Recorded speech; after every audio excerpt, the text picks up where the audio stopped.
আপনাদের সামনে একটি বড় খবর নিয়ে হাজির হয়েছি। ইসরায়েল আর প্যালেস্টাইন ভূখণ্ডের মধ্যে সীমাবদ্ধ নেই।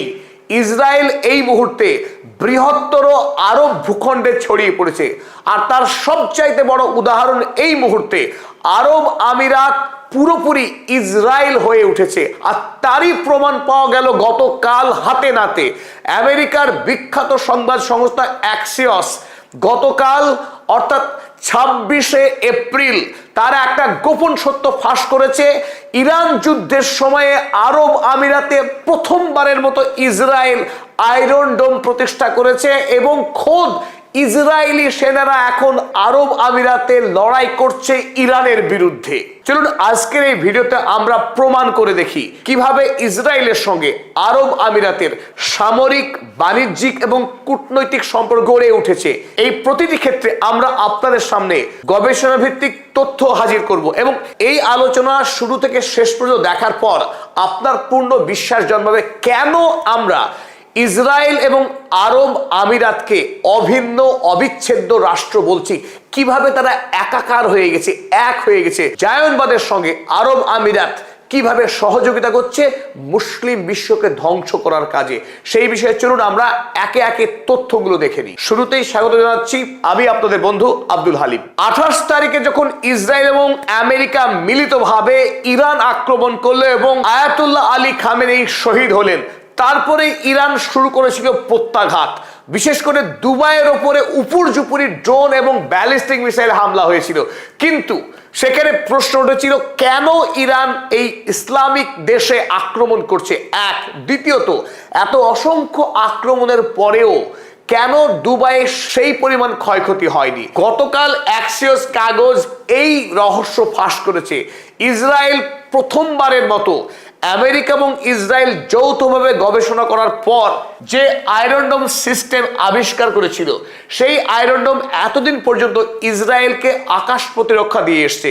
অর্থাৎ যখনই ইরান বা অন্য কোনো দেশ ইসরায়েলকে আকাশপথে আক্রমণ করার চেষ্টা করেছে, এই আয়রন ডোম সিস্টেম আকাশেই সেই সমস্ত ড্রোন বা মিসাইলকে ধ্বংস করতে সক্ষম হয়েছে। ফলে ইসরায়েল রাষ্ট্রকে এতদিন পর্যন্ত সেইভাবে যুদ্ধে অতটা ক্ষতি করা যায়নি। ঠিক একই ঘটনা ঘটছিল দুবাইয়ে। দুবাই আকস্মিকভাবে বিপুল পরিমাণে ড্রোন এবং মিসাইলকে অনায়াসে আকাশেই ধ্বংস করে দিচ্ছিল, অর্থাৎ ইন্টারসেপশন করছিল। তখনই বহু মানুষের প্রশ্ন উঠছিল কিভাবে, কোথা থেকে দুবাই এত শক্তিশালী আকাশ প্রতিরক্ষা ব্যবস্থা গড়ে তুললো। আর গতকাল সেই রহস্য উদ্ঘাটন করেছে অ্যাক্সিওস। তারা জানিয়েছে প্রথমবারের মতো ইসরায়েল, আমেরিকা যুক্তরাষ্ট্র এবং ইসরায়েলের বাইরে আরব আমিরাতে এসে তারা আয়রন ডোম প্রতিষ্ঠা করেছিল। কখন? তার আগেই ইসরায়েলের রক্তপিপাসু প্রধানমন্ত্রী বেঞ্জামিন নেতানিয়াহু তিনি ফোনালাপ করেন মোহাম্মদ বিন জায়েদ আল নাহিয়ান, যিনি আরব আমিরাতের প্রেসিডেন্ট। তার সঙ্গে আলোচনা করবার পর দুবাইতে প্রতিষ্ঠা করা হয় আয়রন ডোম এবং সর্বোপরি এই আয়রন ডোমের ব্যাটারি ইন্টারসেপশন সিস্টেম পাঠানোর পর ইসরায়েল থেকে কয়েকশো আইডিএফ সেনাকে পাঠানো হয় এই আরব ভূমিতে।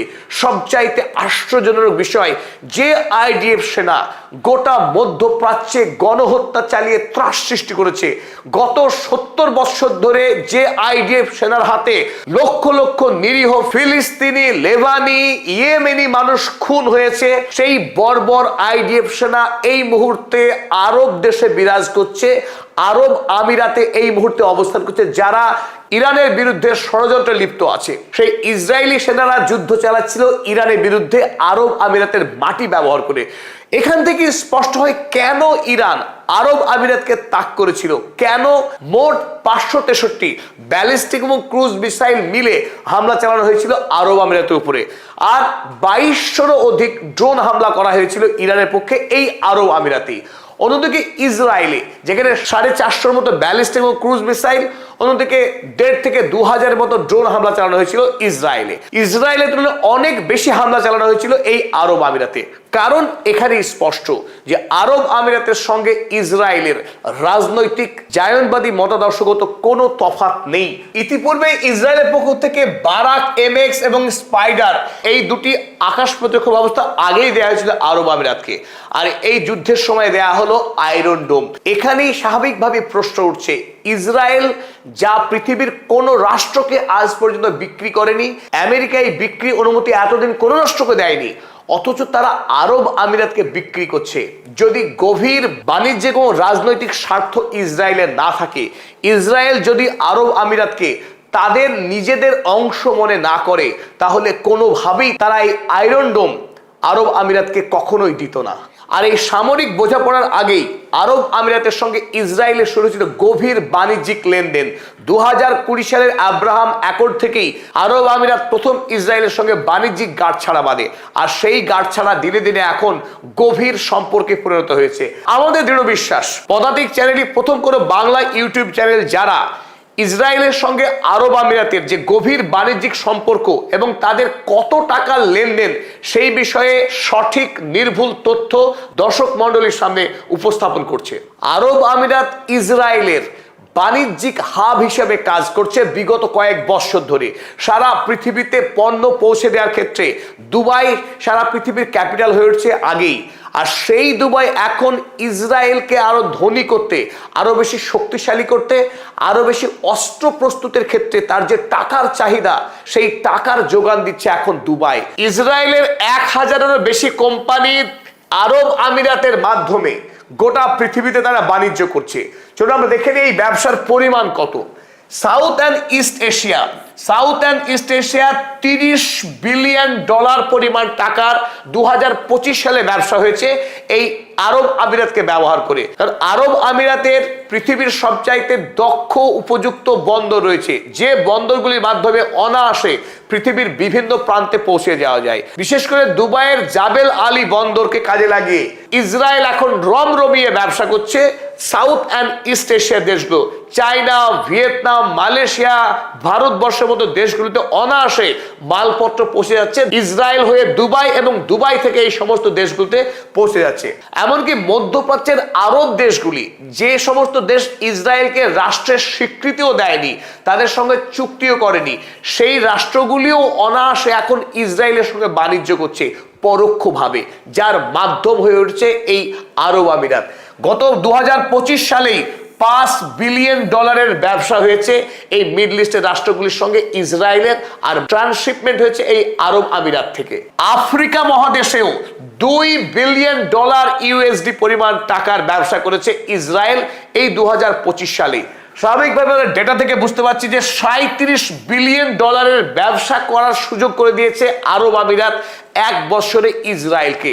ফলে এই বিপুল পরিমাণের টাকার বাণিজ্যের ফলে তাদের দেশে যে মুনাফা এসছে, আর সেই মুনাফা থেকে তৈরি হয় অস্ত্র, তৈরি হয় বারুদ, আর খুন হয় গাজাবাসী, খুন হয় লেবানি মানুষ এই ইসরায়েল দানব রাষ্ট্রের হাতে। যে দানব ইসরায়েল গোটা মিডল ইস্টে গ্রেটার ইসরায়েল তৈরি করার স্বপ্ন দেখছে, সেই গ্রেটার ইসরায়েলের স্বপ্ন দেখা ইসরায়েলকে আরব আমিরাত, আরব বিশ্বের একটি রাষ্ট্র, তাকে বাণিজ্যিকভাবে ফুলিয়ে ফাঁপিয়ে বড় করছে।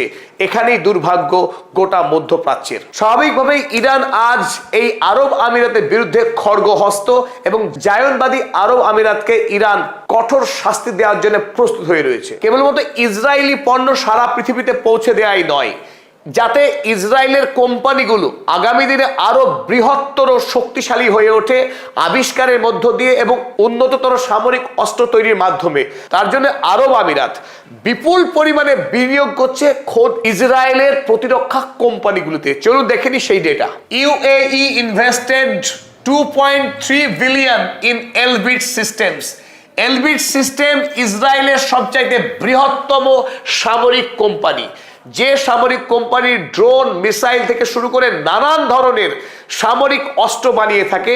ইসরায়েল রাষ্ট্র যে প্রতিদিন যুদ্ধ করছে মধ্যপ্রাচ্যে, সেই যুদ্ধের অস্ত্র সরবরাহ করা। অর্থাৎ 2023 সাল থেকে 2025 সালের শেষ পর্যন্ত গাজাতে ইসরায়েল যে বর্বরোচিত গণহত্যা চালিয়েছে, যে গণহত্যাতে 20,000-এর অধিক শিশুর মৃত্যু হয়েছে এবং 50,000-এর অধিক নারী পুরুষের হত্যা হয়েছে, ধ্বংস হয়েছে হাসপাতাল, বিশ্ববিদ্যালয়, স্কুল, খেলার মাঠ, স্টেডিয়াম, সেই সমস্ত প্যালেস্টাইনের এই ধ্বংসযজ্ঞে হাত রয়েছে আরব আমিরাতের।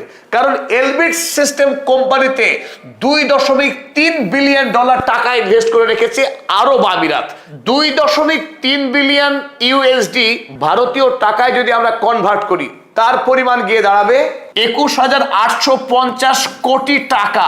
আর বাংলাদেশি টাকায় যদি আমরা এটাকে কনভার্ট করি, তাহলে এর পরিমাণ গিয়ে দাঁড়াবে প্রায় 30,000 কোটি টাকার কাছাকাছি। আরব আমিরাতের কোম্পানি ইসরায়েলি অস্ত্র তৈরি কোম্পানিতে টাকা নিবেশ করছে বাংলাদেশি টাকায় 30,000 কোটি টাকা।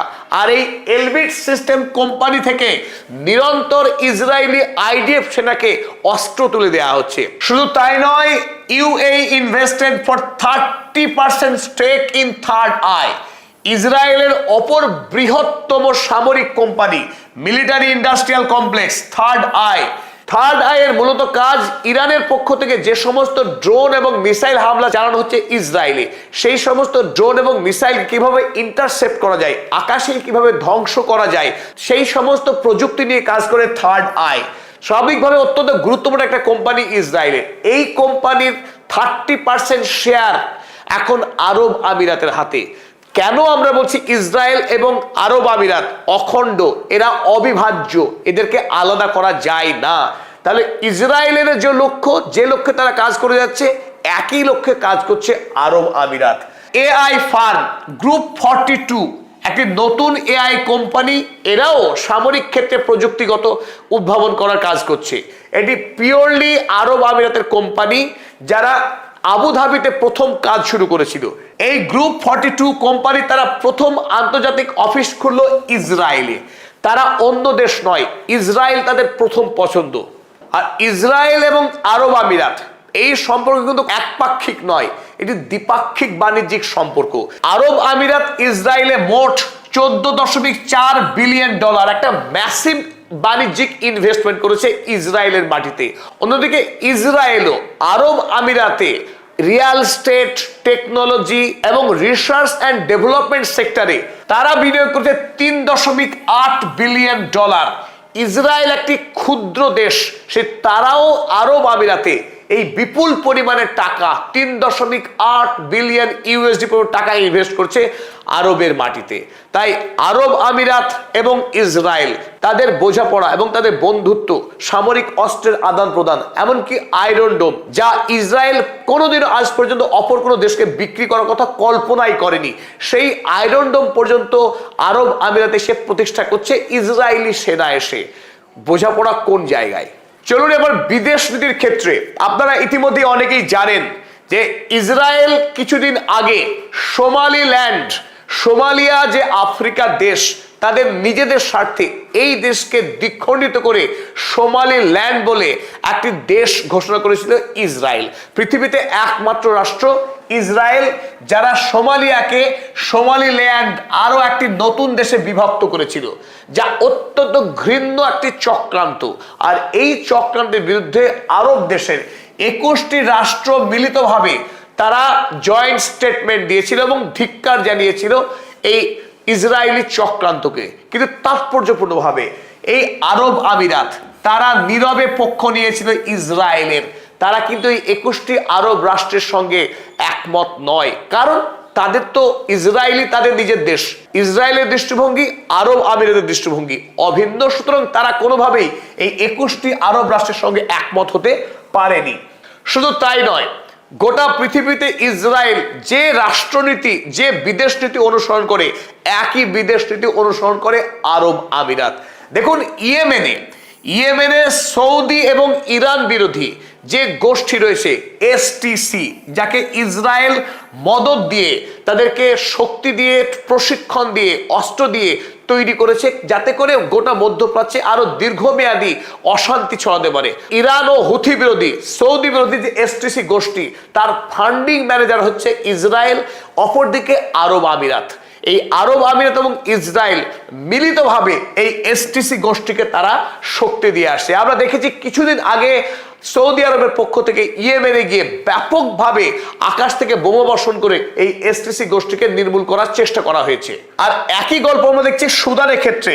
UAE support train and fund RSF in Sudan. সুদানে মানব জাতির ইতিহাসে অন্যতম ভয়ঙ্কর একটি সংকট চলছে। নির্বিচারে মানুষ খুন হচ্ছেন গত 5 বছর ধরে।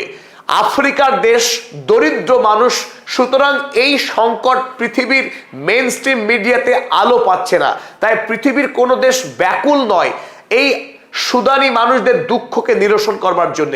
সেখানকার সরকারি সৈন্যবাহিনী এসএএফ এবং বিদ্রোহী গোষ্ঠী আরএসএফ দুই পক্ষ লড়াই করছে, আর কোটি অধিক মানুষ ঘর ছাড়া।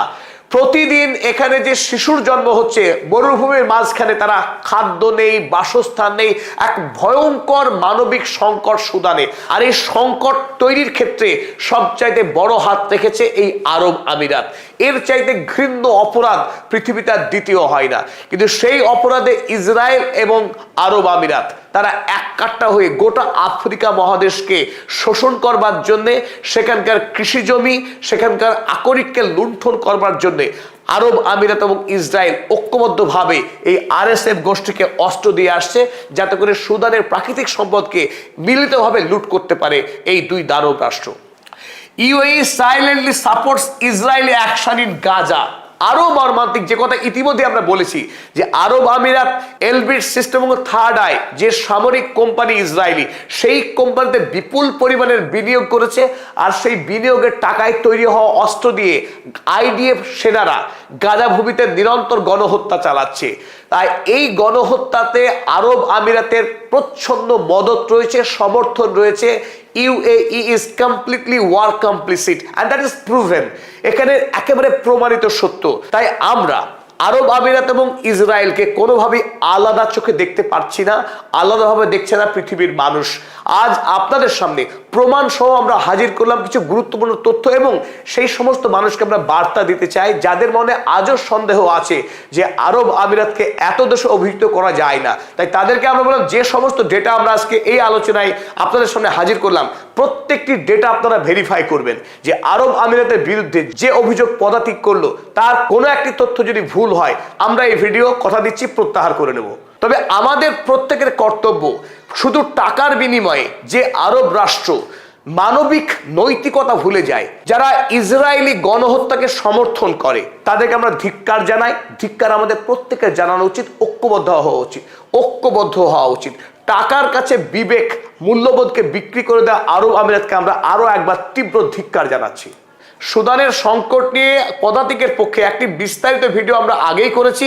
সেই ভিডিও যারা দেখতে আগ্রহী তারা এখানে ক্লিক করে ভিডিওটা দেখতে পারেন।